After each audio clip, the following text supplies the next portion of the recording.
Hello guys, इलेक्ट्रोटेक्निक में आपका बहुत बहुत स्वागत है। मैं हूं प्रवीण के। गाइस, कई बार ऐसा होता है कि हमें बहुत कुछ मालूम होने के बावजूद भी ये नहीं मालूम पड़ता, ये नहीं मालूम रहता कि कितने लोड पे कितने mm² की वायर हमें यूज़ करनी चाहिए। क्योंकि ये बहुत ही इम्पोर्टेंट चीज़ है हर एक इलेक्ट्रिकल स्टूडेंट के लिए, या फिर इलेक्ट्रिकल से ताल्लुकात रखने वाले हर एक व्यक्ति के लिए जो इलेक्ट्रिकल में इंटरेस्टेड है। हर उन व्यक्ति के लिए ये बहुत ही इम्पोर्टेंट बात होती है कि कितने लोड पे कितने mm² की वायर का यूज़ करना चाहिए। तो गाइस, आज के इस वीडियो के अंदर हम वही जानेंगे, मैं वही एक्सप्लेन करने की कोशिश करूँगा आज इस वीडियो के अंदर कि वायरिंग के समय हमें कितने लोड के लिए कितने mm² की वायर की ज़रूरत पड़ती है और कितने mm² की वायर यूज़ करना चाहिए कितने लोड पे। तो गाइस, सबसे पहले मैं बहुत ही कम से स्टार्ट करूँगा। जो सबसे कम से कम की जो वायर होती है जिसे हम यूज़ में ला सकते हैं इलेक्ट्रिकल फील्ड में, जिसे हम यूज़ में ला सकते हैं, उसकी बात कर रहा हूँ। तो सबसे कम mm² की अगर बात करें वायर की, तो 0.3 mm², जो अभी आप स्क्रीन पे देख रहे हैं, एक जो है 0.3 mm², दूसरा जो है 0.5 mm² और तीसरा जो है 0.75 mm²। तो इन सभी वायरों का इस्तेमाल केबल में, जो आप ये वायर देख रहे हैं, तीन वायर एक एक केबल से जो निकले हुए हैं, तो इन वायरों का इस्तेमाल केबल में ही ज़्यादातर रहता है।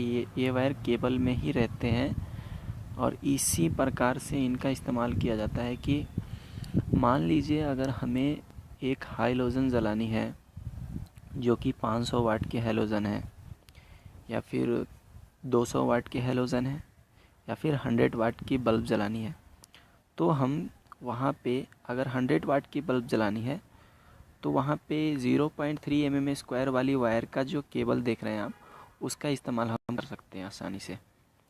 अगर 200 वाट जलानी है तो भी हम 0.3 mm² की वायर का इस्तेमाल कर सकते हैं।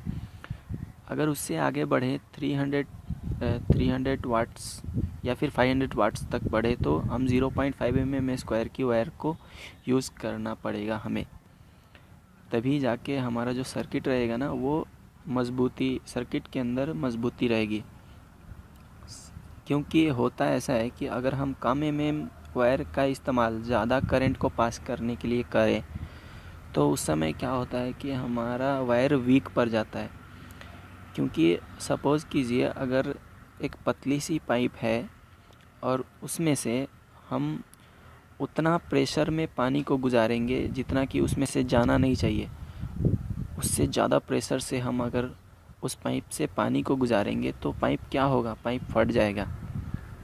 जाहिर सी बात है, पाइप फटेगा ही फटेगा।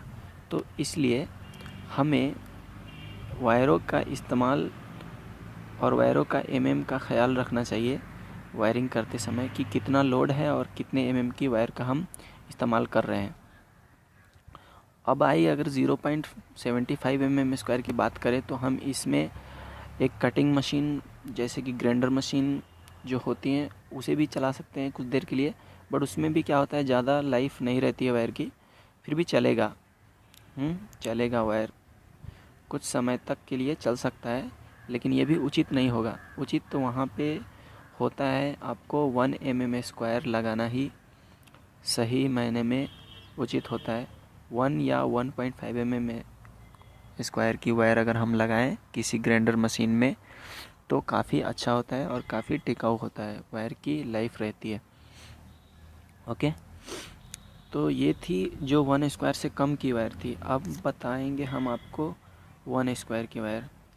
चलिए मैं आपको सबसे पहले उसके नीचे के और वायर के बारे में बता देता हूँ, जो कि 0.3 से भी नीचे के। तो ये सभी जो वायरें होती है 0.3 के नीचे अगर आप आएंगे तो इन वायरों का इस्तेमाल जो है ज़्यादातर इलेक्ट्रॉनिक फील्ड में किया जाता है। इलेक्ट्रिकल फील्ड में 1² के ऊपर ही वायरिंग में इस्तेमाल किया जाता है।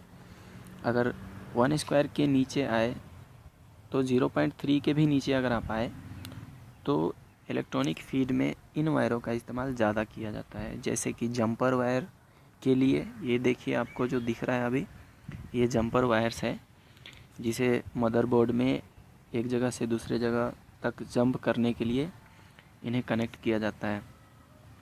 ये भी एक देखिए, अभी यहाँ पे एक मदरबोर्ड दिखाया हुआ है और एक डिवाइस है, इलेक्ट्रॉनिक डिवाइस, जिससे वायर को जंप करके इसमें से उसमें कनेक्ट किया हुआ है।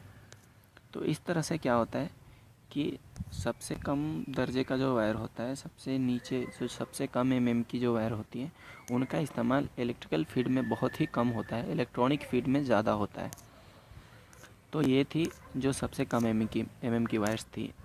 अब अगर हम बात करें 1 mm स्क्वायर की, तो 1 mm स्क्वायर पे हम कितना लोड दे सकते हैं, मैं स्टेप बाय स्टेप आपको बताते जाऊंगा कि कितने mm की स्क्वायर के वायर पे हम कितना लोड दे सकते हैं।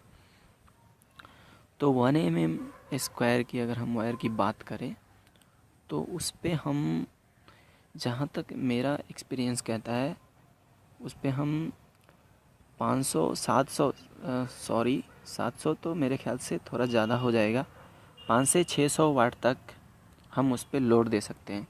यानी अगर 500 वाट का एक हाइलोजन जलाना चाहे तो हम उस पे जला सकते हैं, 1 स्क्वायर का वायर यूज़ कर सकते हैं उसे जलाने के लिए, एक हाइलोजन जलाने के लिए।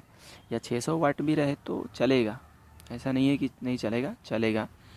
हाँ, और अगर उससे ज़्यादा हम जाएं तो भी चलेगा। बात यहाँ पे ये नहीं है कि चलेगा नहीं, चलेगा। अगर हम 1000 वाट्स का कोई चीज़ हम 1 स्क्वायर के वायर से कनेक्शन दे के चलाते हैं तो भी चलेगा। लेकिन वहाँ पे क्या हो जाता है कि वायर की लाइफ, यानी वायर का वीकनेस शुरू हो जाता है, वायर कमज़ोर पड़ने लगता है। जैसे कि मैंने बताया कि पाइप में अगर हम ज़्यादा प्रेशर से पानी डालेंगे तो क्या होगा, पाइप फटेगा ही फटेगा। उस तरह से वहाँ का सिचुएशन वैसा ही होता है जब हम अगर 1 mm स्क्वायर पे ज़्यादा लोड का कोई भी एप्लियंसेस कोई भी उपकरण लगाएं तो ऐसा होता है। तो वायर क्या होगा, टूट जाएगा, कट जाएगा, जल जाएगा, इस तरह से पिघल सकती है, ऐसा हो सकता है। अब अगर हम बात करें 2 mm स्क्वायर, पहले 1.5 mm पे जाते हैं। 1 स्क्वायर की तो हमने बता दी। अब अगर हम बात करें 1.5 mm स्क्वायर की, तो 1.5 mm पे हम 800 वाट तक का लोड दे सकते हैं। जी हाँ, 1.5 mm वायर स्क्वायर पे हम 800 वाट तक का लोड दे सकते हैं। अब बात करते हैं 2 mm स्क्वायर की। 2 mm वायर पे हम 1000 वाट्स तक का लोड दे सकते हैं। मैं मैक्सिमम बता रहा हूँ, मतलब ज़्यादा से ज़्यादा आपको बता रहा हूँ कि कितना लोड दे सकते हैं। 1000 या 1200 तक का आप 2 mm स्क्वायर पे आप दे सकते हैं लोड। उससे ज़्यादा अगर आप देंगे तो वायर हमारा वीक पड़ेगा, वायर कट सकती है, टूट सकती है, पिघल सकती है। और ख़ास करके अंडरग्राउंड वायरिंग में हमें इस बात का ख्याल रखना चाहिए, क्योंकि अंडरग्राउंड वायरिंग में क्या होता है, वायर तो अंदर होती है, और अगर हमारी वायर मान लो पिघल गई तो उसे चेंज करना बड़ा ही मुश्किल सा होता है। तो इसलिए मैं ये सजेस्ट करूँगा हमेशा कि लोड के हिसाब से ही वायर का इस्तेमाल करें, तो ज़्यादा बेहतर रहेगी आपके लिए भी, और जहाँ हम करेंगे, जिस स्थान पे हम वायरिंग करेंगे वहाँ उस जगह के लिए भी। क्योंकि शॉर्ट होने से, वायर पिघलने से, वायर जलने से बाकी सिर्फ यही एक वायर का नुकसान नहीं होगा, यही एक वायर नहीं पिघलेगी, बाकी और भी वायर पिघल सकते हैं, जल सकते हैं, पूरा का पूरा नुकसान हो सकता है। इसलिए मैं सजेस्ट करूँगा इस बात का पूरा ख्याल रखें कि हम कितना लोड हमें देना है, कितने लोड है, उसके हिसाब से ही वायर की मोटाई यानी वायर के mm गेज का इस्तेमाल करें। अब बात करेंगे हम 2.5 mm वायर का। तो 2.5 mm वायर का बेसिकली बहुत ही ज़्यादा इस्तेमाल किया जाता है, लाइटिंग सर्किट के लिए इस्तेमाल किया जाता है। अगर आप एक इलेक्ट्रिकल स्टूडेंट है तो आपको शायद नहीं मालूम हो, या फिर आप हो सकता है मालूम भी हो, लेकिन अगर आप एक इलेक्ट्रीशियन हैं तो मैं उम्मीद रखता हूँ कि आपको पक्का मालूम ही रहेगा कि 2.5 mm की जो वायर होती है उसका इस्तेमाल फ्लैट्स में लाइटिंग के लिए किया जाता है। फ्लैट्स हो या घर हो या कहीं भी किसी भी जगह पे 2.5 mm वायर का इस्तेमाल लाइटिंग सर्किट के लिए किया जाता है। तो लाइटिंग सर्किट में कितना लोड होता है? लाइटिंग सर्किट का अगर हम लोड की बात करें तो 1500 वाट या 2000 वाट्स भी रहते हैं।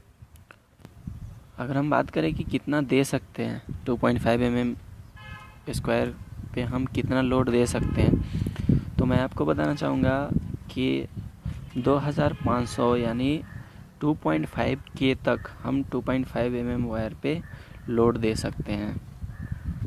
ठीक है ना?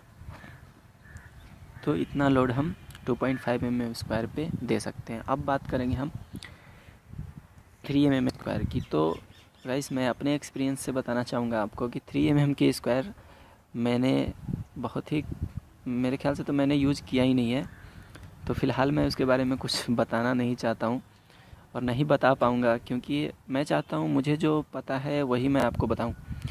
उससे कुछ एक्स्ट्रा अपने मर्ज़ी से अगर आपको बता दूँगा तो आपका भी नुकसान होगा, हो सकता है मेरा भी नुकसान हो जाए। तो इसलिए गाइस मैं 3 mm स्क्वायर को छोड़िए, अब बढ़ते हैं 4 mm स्क्वायर पे। तो 4 mm स्क्वायर का वायर बेसिकली हीटिंग सर्किट के लिए यूज़ किया जाता है। जैसे कि मैंने अभी बताया 2.5 mm स्क्वायर के बारे में, सेम उसी तरह समझ लीजिए। तो 2.5 mm का इस्तेमाल लाइटिंग के लिए किया जाता है घरों में, फ्लैट्स में, और 4 स्क्वायर का इस्तेमाल हीटिंग के लिए किया जाता है, घर हो या फ्लैट्स हो या कहीं भी।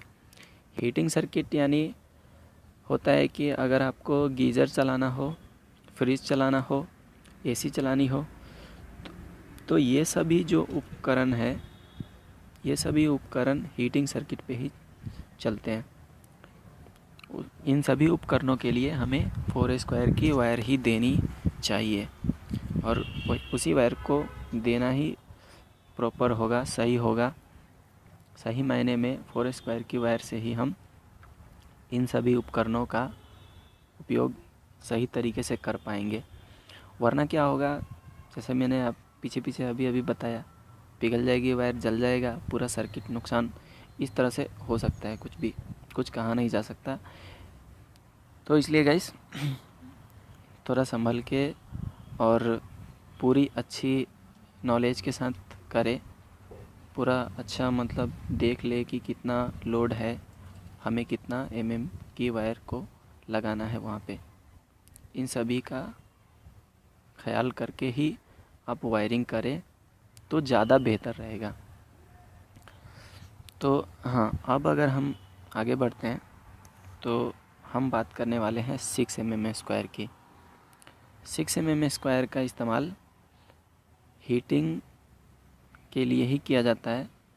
ख़ास करके इसका इस्तेमाल, अगर इसके उपयोग की हम बात करें तो सबमेंस के लिए इसका इस्तेमाल ज़्यादा किया जाता है। अब सबमेंस आप अगर नहीं समझ में आ रहा हो आपको, तो मैं आपको बता देता हूँ कि फ्लैट्स में जो आपने डीबी देखे होंगे, फ्लैट या घरों में जो आप डीबी देखते हो, उस डीबी में जो मेंस आता है, जो मेन इनकमर वायर आता है 6 स्क्वायर की जो होती है, वो वायर एक्चुअली नीचे से आती है, नीचे के जो पैनल बोर्ड से आती है। अगर बड़े बड़े बिल्डिंग में देखें, अपार्टमेंट्स में देखें, तो इस तरह से होता है कि नीचे मीटर पैनल होती है, मीटर पैनल से 6 mm स्क्वायर की वायर जाती है जो कि डीबी का सब मेंस होता है। तो वहाँ पे इसका इस्तेमाल किया जाता है। गाइस उम्मीद करता हूँ आपको मैंने जो भी बताया अब तक वो समझ में आ गया होगा और अच्छे से ये समझ गए होंगे कि कितने mm स्क्वायर की वायर को हम कितने लोड पे दे सकते हैं, कितने लोड के लिए हम कितने mm स्क्वायर का इस्तेमाल कर सकते हैं। तो गाइस प्लीज़ मेरे वीडियो को लाइक ज़रूर करें, क्योंकि आप अगर लाइक करेंगे तो मेरा क्या होता है, हौसला बढ़ता है, और आप अगर मेरी हौसला को अफजाई करेंगे तो मैं समझूंगा आप मुझसे मेरे साथ में है, मेरा साथ देना चाहते हैं कि मैं और भी वीडियो करूं आगे। तो प्लीज़ मेरा साथ दीजिए, मेरे वीडियो को लाइक कीजिए एंड मेरे चैनल को अगर अभी तक आपने सब्सक्राइब नहीं किया तो प्लीज़ सब्सक्राइब कर लीजिए और जितना हो सके इस वीडियो को शेयर भी कीजिए।